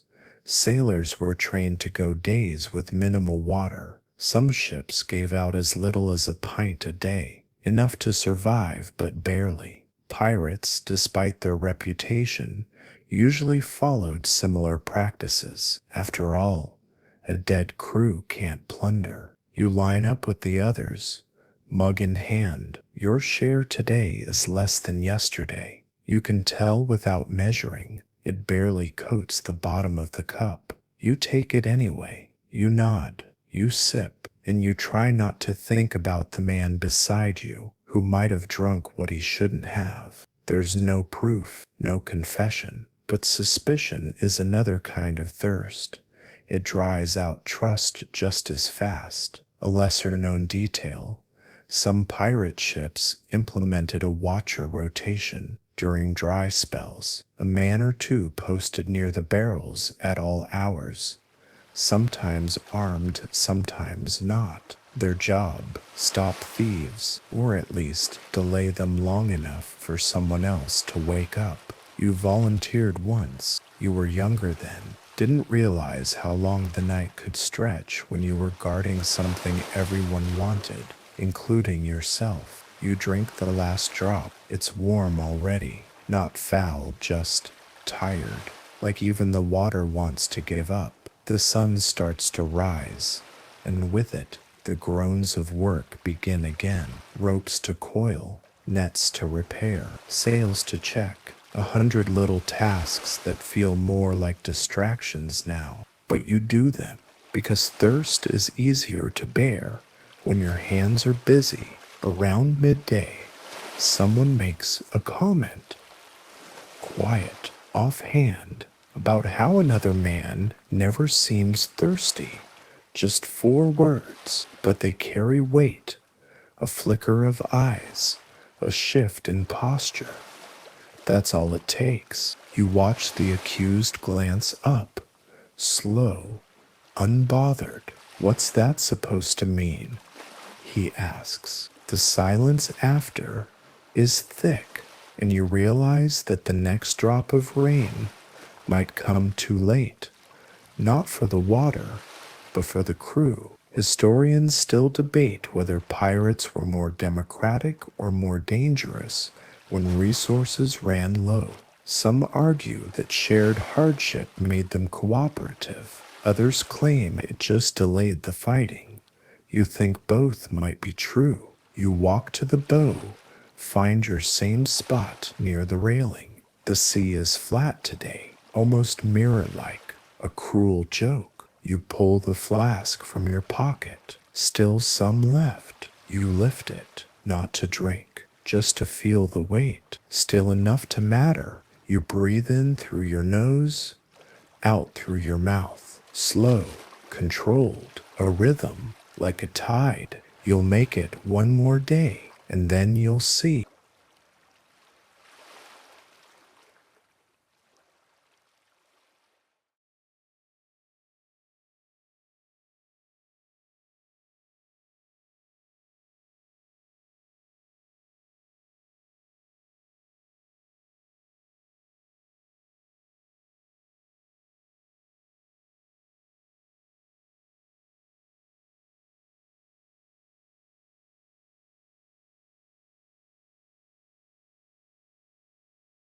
The wind dies just after sunset, and first it's subtle.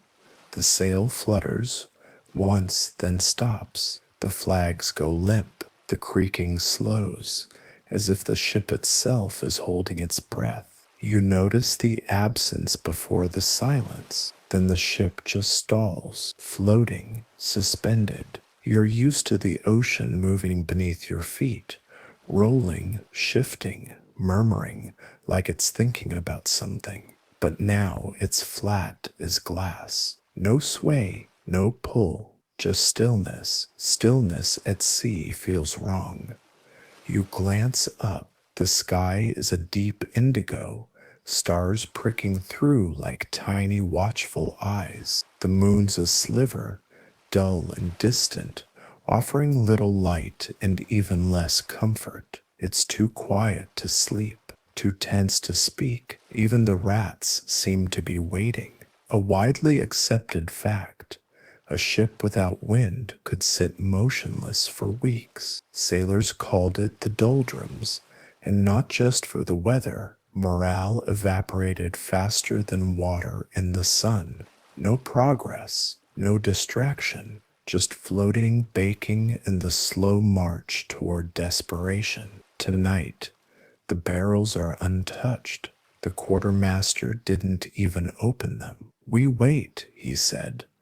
"No drink tonight." Not a suggestion, not a plea, a fact, heavy as an anchor. So you lie there, head on coiled rope, jaw tight with dryness. You tell yourself it's fine, that you'll drink in the morning, but your mouth disagrees. It feels like it's lined with sand. Your breath tastes metallic. Your lips stick together when you blink. You reach for the flask.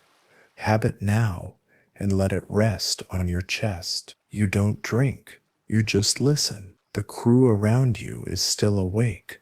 Even if their eyes are closed, you can feel them, bodies curled into themselves, minds counting droplets in their dreams. Nobody wants to sleep. Nobody wants to be the first to give in, because if someone does, if one man breaks the seal and drinks what isn't allowed, then the rest will follow, like dominoes or sharks. That's the thing about shared suffering. It only works if everyone agrees to keep suffering. A lesser known detail: pirates sometimes used coded knocks or whispered cues during long dry stretches to communicate about hidden stores. Small cliques would form alliances, even based on who had what and who was willing to share, not out of kindness, out of strategy. You wonder who has something now. You know at least 3 men who never line up at ration time, but always seem just a bit less thirsty. You've seen the glances, the shifts, the whispers. You can't prove anything, but your flask is still half full, and it's starting to feel dangerous. Historians still ask, were pirates more brutal than naval crews because they lacked hierarchy, or were they more controlled because of it? With no admiral, no king to obey, discipline came from within, or not at all. Tonight that question feels real. You stare up at the stars and wonder how many sailors before you did the same, waiting for wind, for rain, for anything. You press your thumb gently against the side of the flask. Cool metal, heavy, a secret heartbeat. You imagine opening it, just one sip. No one would know, no one would hear, but you would. So instead, you breathe in through the nose, out through cracked lips. Slow, slower. The ship rocks, barely, a breath of movement, like the ocean forgot it was holding you, and you whisper to the stars, just once, tomorrow. By dawn, the air is thicker than the sea. You wake to sweat already clinging to your skin. Despite the sun not yet cresting the horizon, the sky is hazy and colorless, like someone smeared charcoal across a canvas and forgot to finish. You sit up slowly, not out of tiredness, but a caution. Every movement now is an equation. You weigh the effort against the loss of moisture. Around you, the deck is eerily still. No chatter, no footsteps. Just the faint creak of rope and wood as the ship drifts in place, unmoving, listless. The wind hasn't returned. You squint at the sails above, slack, drooping like melted cloth. The flags haven't fluttered all night. The ocean looks the same as it did yesterday, flat, shining, and utterly useless. Still trapped in the doldrums, you go to the barrels out of habit. They're sealed, no surprise there. The quartermaster left a small chalk mark on the side of the last half-full cask, an X and a line beneath it. A message, maybe, or a warning. No one has to ask what it means. Today there are no rations, a widely accepted fact, the record for longest voyage without landfall in the age of sail was over 180 days. Ships carried provisions for only a fraction of that time. The rest was left to luck, cunning, and desperation. Pirates didn't aim for such stretches, but sometimes the sea chose for them. You don't bother asking for breakfast. The cook hasn't spoken in hours. He's gone quiet, hunched over his empty galley, staring at the last crate of flour like it might grow legs and walk away. Even the rats have stopped squeaking. The crew drifts through the morning like ghosts, eyes sunken, mouths closed, each man a walking whisper of himself. You sit with your flask again, your precious little secret. You haven't touched it since that half sip 2 days ago. It feels heavier now, but that might just be the weight of the decision pressing on you. Do you drink or wait? You glance around. The others look hollow. One man is rubbing the side of his neck raw with a piece of rope. Another is muttering to himself while staring at the sky. The boy, the one who used to grin at rain, is curled up in a shadow, face pale, lips cracked white. Here's a lesser known detail. Some pirates practiced a ritual they called dry dreaming, a kind of meditation during extreme thirst, eyes closed, body still, imagining the feel of water on the skin, down the throat, dripping from the lashes. It didn't help physically, but some swore it pushed the madness back a day or two. You try it. Close your eyes. Breathe in. Imagine the cold, clear splash of rainwater on your face, a trickle down the back of your neck, a cup raised to your lips, the water real, clean, infinite. You swallow nothing, but it helps. A little. Historians still wonder whether pirate crews shared water equally in practice, or whether it always came down to favoritism, alliances, and fear. There are logs that suggest full democracy. There are others that read like confessions. You sit near the mast, eyes half closed, letting the windless heat lap at your body like fire pretending to be air. The deck's too quiet. And then footsteps, sharp ones, urgent. You turn. It's the quartermaster. His face is flushed, not with heat, but fury. The barrel's been tampered with. The words land like cannon shot. Heads rise.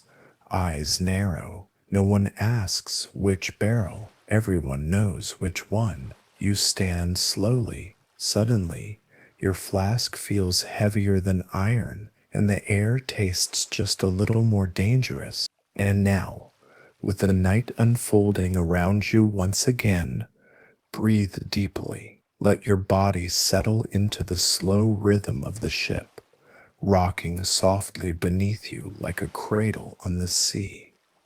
Feel the heat of the day slip away, replaced by the cool embrace of the dark sky overhead.